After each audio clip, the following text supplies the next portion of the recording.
Gure eskolan garrantzia ematen dugu aurren emozio eta eskolara etortzen diren egoerari, beraien ikasprozesuan erabateko garrantzia duela iruditzen zaigu, eta honetarako ohikoa dira beharraren araberako beraiekin bakarkako bilerak egitea.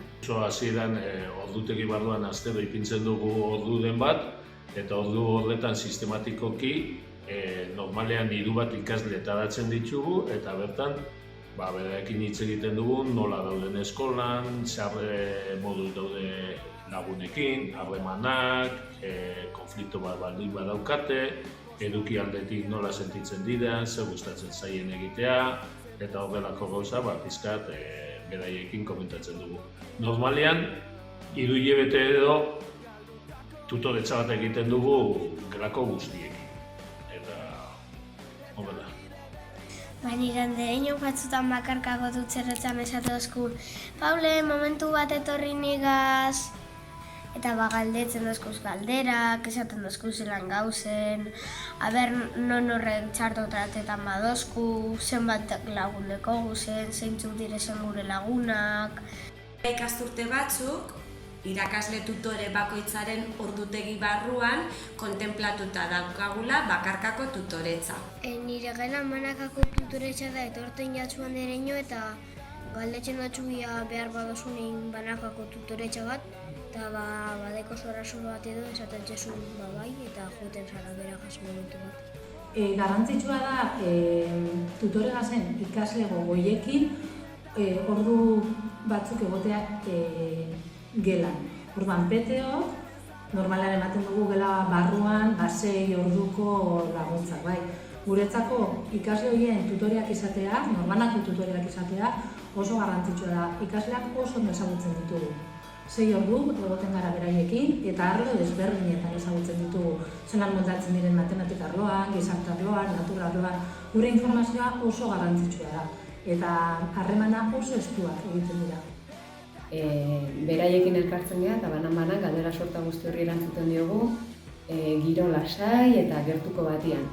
Eta beraien ikasketa prozesuaren inguruan hausnartzeaz gain eta beraien ikasketekiko konpromezuaz, hobetzeko duten gogoaz eta guztiari jartzen dioten esfortzuaz hitz egiteaz gain, baita aurren arteko harremanak, aurrek gurasoekin dituzten harremanak edo aurrek irakaslekiko dituzten harremanetaz ere aritzen gara.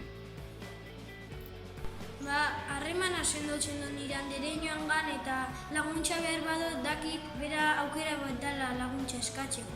Gehien bat hartzeko konfiantza zure andereñoan gan eta arazoak konpontzeko.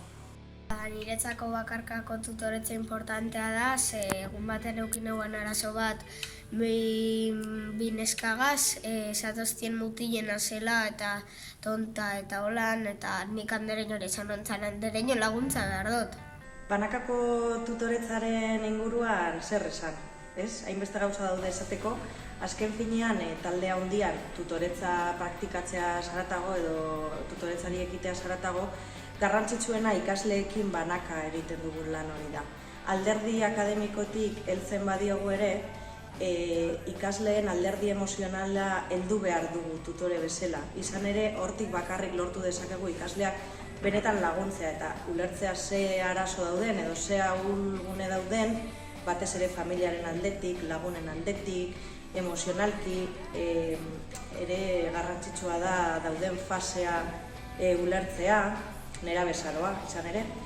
Eta horrela bakarrik lortu dezakegu ikasleak benetan laguntzea eta beraien ikaste prozesuan lagun bat izatea. Botere harreman hori izan ere apurtu egiten da beraiekin banaka gaudenean. Nola zauden galdetzea bakarrik gure banakako tutoretzaren alderdi garrantzitsu bat da eta asko lagun dezake. Era sistematizatu batean, tutore bakoitzak erregistro bat eramango du bakarka zein talde txikian, binaka zein hirunaka segun eta zein dan behar izana, erregistratuko du sekuentziazio bat eta jarraipen bat bermatu alizateko.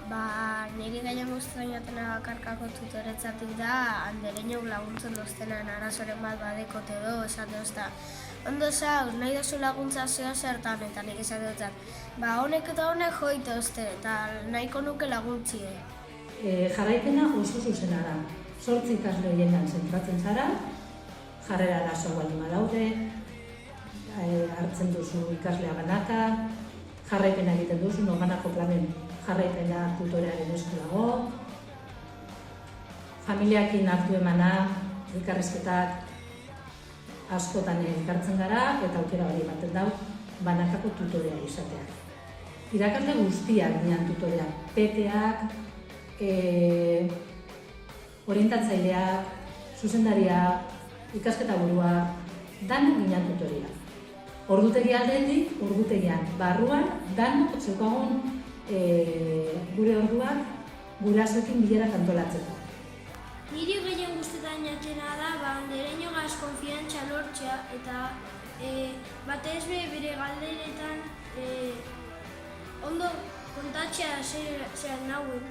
3-4 ikasleko talde txikiak izaten dira, sistematizatutako saioak izaten dira eta hau aurrera eramateko arduradunak taldeko kideak izaten gara. Urteek esan digute, talde txikiko tutoretzak bezalako tresnek asko laguntzen digutela, ikasleekin lotura emozionala lortzen, berairekin harremanak sendotzen, eta baita ere informazioa jasotzeko oso tresna praktiko, erraz eta eraginkorra dela. Inaz 3. mailakoa eta bauteten gara gelako 3 edo 4 pertsona irakasle batzuekin eta esaten duzkue aber zelan gauzen lagunekin, zelan gauzen klasean, eta hori, eta guk esaten dugu zelan gauzen apuntabiren dabie, eta esaten duzkue aber nahi da bere esatea batzu edo ez, eta esaten badugu esaten dutzen edagun pertsonari eta esaten badugu ez, gordetzen da sekretu. Azkenean lortzen dut andereñogan konfiantza eta firatzen hasi hau berataz.